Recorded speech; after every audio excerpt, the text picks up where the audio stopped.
Today, I'm going to explain an adventure film called Into the Wild. Spoilers ahead. Watch out and take care. Into the Wild is inspired by a true story of an adventurer named Christopher McCandless. The film begins with Christopher's mother startled awake in the middle of the night, crying with the utmost grief. Her husband tries to comfort her. She was convinced that she heard Christopher calling out to her. Elsewhere, Christopher McCandless arrives at the base of a snowy mountain. He walks on by himself through the mountains. Along the path, he stuck his hat through a tree branch to mark his way. He passes through a river and makes his way further into the forest. Eventually, he finds an abandoned teal-colored bus. He investigates the interior and finds several things he could use. He makes preparations to clean out the bus. And now finally, he finds himself truly free. Now he begins his life in the wild. Christopher spends his time hunting, writing, reveling in the beauty of nature, and experiencing joy from the freedom he had always desired. On a piece of wood, he carves out the words, "No longer to be poisoned by civilization." He flees and walks alone upon the land to become lost in the wild. Alexander Supertramp, May 1992. Months before his expedition, Christopher led an ordinary and stable life with his wealthy parents and her younger sister. The family attends Christopher's graduation. The event was solemn and ceremonious, up until Christopher's name was called and he ran up the stage and leapt forward to receive his diploma. As the ceremony continues, Christopher contemplates on his parents. He disagrees with the kind of life that his parents had led and the kind of difficulties they've put on them as children. Christopher's parents wait for him in a restaurant. Christopher and his sister Karina drive up to the parking lot and the siblings take a moment to talk to each other. In the restaurant, Christopher's parents greet him fondly. His father then reprimands Karina for driving Christopher's car without a license. As their lunch goes on, Chris tells his parents that his grades are enough to get into Harvard Law, which they greatly approve of. His parents then remark that they would like to reward him by buying him a new car. Much to their surprise, Christopher was enraged. He emphasizes that his car was running fine, that he didn't need or want any material thing. Back in his apartment, Christopher begins to prepare for his journey. He withdrew his entire college fund and left a check to his sister with a note that says, "These are all my savings. Feed someone with it." He cut up all his IDs and credit cards. His sister describes Chris as a solitary individual with a rigorous immoderate attitude who found company in books by authors like Tolstoy, Jack London, and Thoreau. Chris drives on in his car along the freeway. He spent the night in the desert, willfully ignoring the sign that says flash flood area. In the night he was startled awake by water crashing into the hood of his car. The next morning Chris burned all his money, removes the license plate from his car, and abandons it. He continues on foot. For the next few days, Chris shacks up in a little tent and feeds off of wild berries. He passes through a town and uses a public bathroom to wash up. There he picks up a discarded lipstick and writes on the mirror, "Alexander Supertramp, July 1990. The new name he had given to himself. Alexander now travels mainly by hitchhiking and walking on foot. Meanwhile, his family starts to become restless as they begin to notice Alexander's disappearance. Throughout the film, his sister continues to provide insight into what kind of person Alex is. She noted that Alex was very clever, had excellent grades, especially those subjects concerning social problems and human life. After a month, Alex's parents decided to visit him in his apartment to check on him. But they found only the manager of the property saying that Alex had moved out 2 months ago. Alex's sister reports that what her brother was doing was an escape from a life that he found to be empty and meaningless. While Alex was walking one day, he finds a worn-out straw hat on the ground and puts it on his way to join a colorful van owned by a free-spirited old couple. The wife remarks on Alex's hat and invites him into the van. The man's name was Rainey. And the woman was January. Later, the three share a meal by the campfire. The couple then inquires further about Alex and who he is and where he's from. When Jan asks, "Where are your parents?" Alex answers, "Living their life somewhere." Jan notices the contempt in his voice and asks him to be fair with his judgment towards his parents as she observes that he seems like he was a loved kid. To which Alex responds with Thoreau, "Rather than love, then money, then faith, then fame, then fairness, give me truth." In the film, Alex's sister tells that as children, she and her brother were subjected to witness their parents' violent arguments toward each other. All of which led to an attempted divorce which never happened.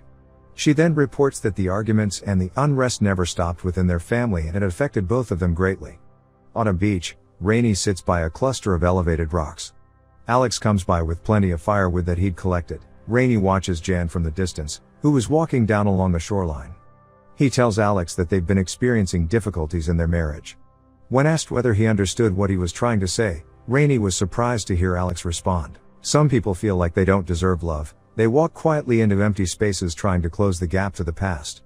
Alex then tells Rainey that he's been afraid of water his entire life.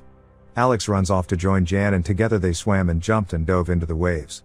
After some time, they run to Rainey who was sitting by a campfire. That evening, Alex takes notice that Rainey and Jan had reconciled.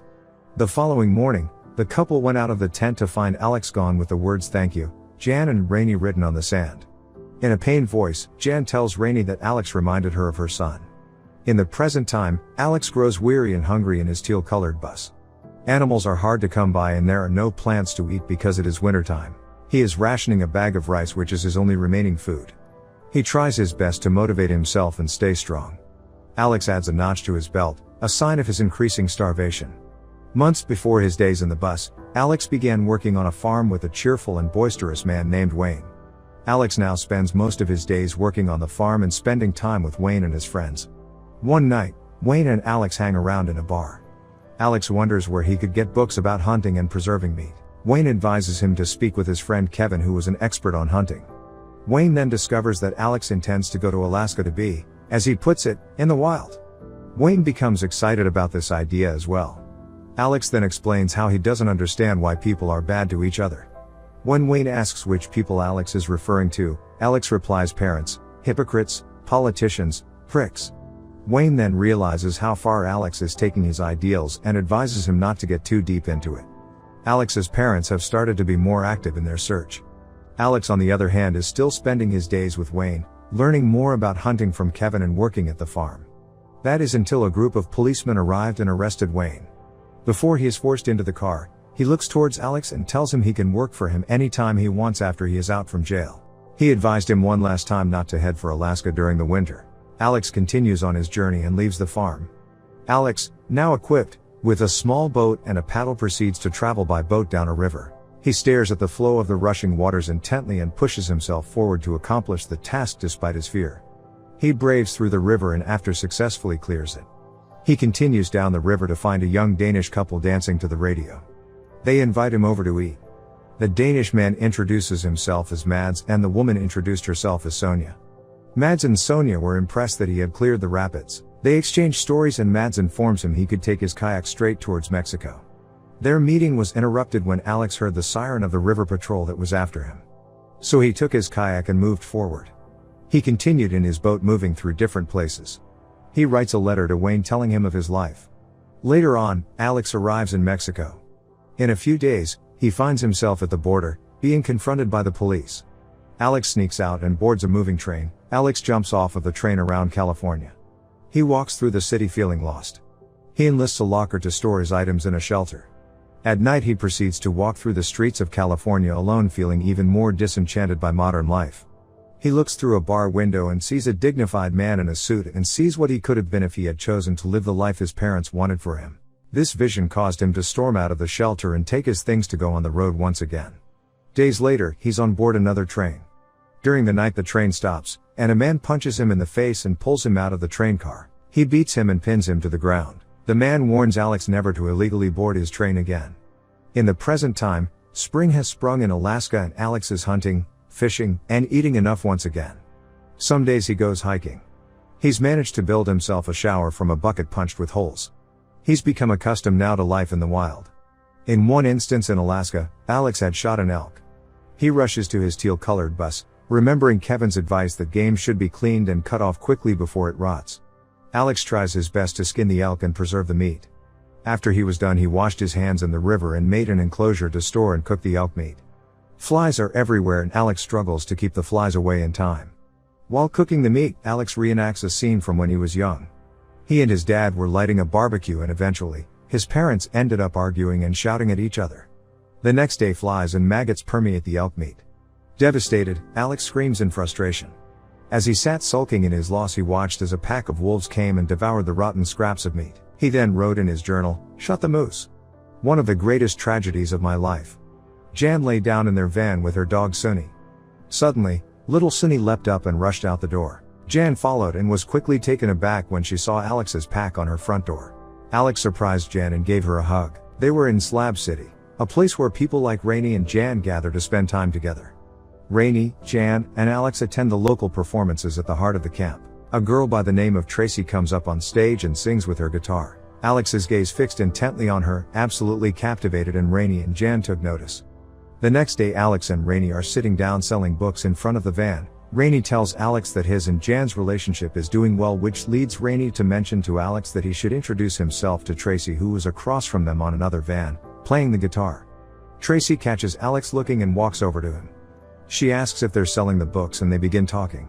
Rainey stands up and walks away to give the two some privacy to talk. Tracy asks Alex if he wants to go see Salvation Mountain with her. Salvation Mountain is a hillside visionary environment created by a man named Leonard Knight in the California desert. The artwork is made of adobe bricks, discarded tires and windows, automobile parts, and thousands of gallons of paint. Alex and Tracy meet Leonard himself and they showed him around each nook and crevice of his work, telling them about how it was made, how many people all over the world contributed to his materials, and that he feels loved by everyone. And he would like to love them back. The two of them spent most of the day with Leonard on his mountain. They returned to Slab City before dark.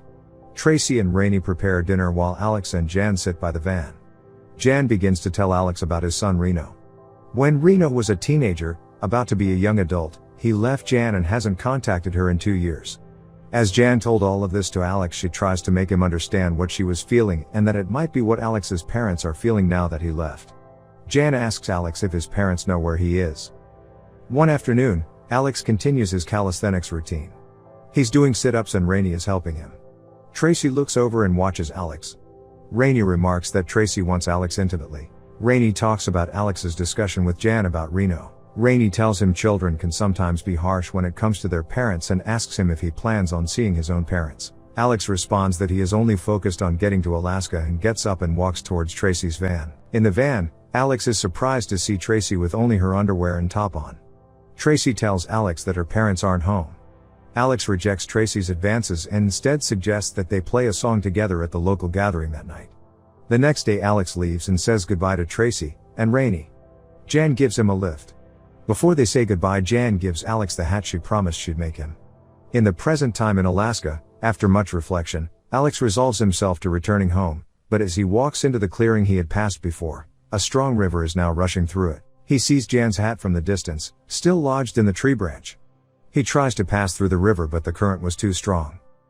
A few weeks before his stay in Alaska, Alex meets Ron Franz, who is an old man who happened upon Alex and gave him a ride. Ron questions Alex about his lifestyle and his family. Ron invites Alex to his home. Ron is a veteran who fought in Okinawa. His wife and son died in a car accident and now lives on his own. Ron was a leather maker and he started teaching Alex how to make all sorts of bags and belts made of leather. Soon Alex was able to make his own belt from the things Ron taught him. On a rocky hill in the desert, Alex and Ron discuss their views with each other again. Alex urges Ron to explore and take in new experiences, while Ron talks to Alex about God and urges him to forgive his parents. In Alaska, Alex becomes increasingly desperate from starvation. He punches another hole in the belt he made. Hungry and with no game to hunt, he turns to collecting roots and berries. One morning, Alex wakes in a state of pain and nausea. He stumbles towards his wild plant guidebook and found that he ate a lethal plant. He lay on his back and howled in pain. He survived the poison, but it left him in a severely weakened state. The film cuts back to when Ron drove Alex on his way to Alaska. Before leaving, Ron makes an offer to adopt Alex. Alex asks Ron for them to talk about this when he gets back to Alaska. The film then shows us the people Christopher McCandless had touched in his life. We see Rainey and Jan, Wayne being released from prison, Tracy on her prom night, and Christopher's parents. Dying and alone, Chris writes in his book Happiness is Only Real When Shared. Near the time of his death, Christopher McCandless took a picture of himself waving while holding a written note, which read, "I have had a happy life and thank the Lord. Goodbye and may God bless all." Written under his true and right name Christopher Johnson McCandless. The exact date and time of his death are unknown. The film depicted Christopher in his dying moments envisioning his parents and running into their arms and smiling up to the sun as he takes his final breath.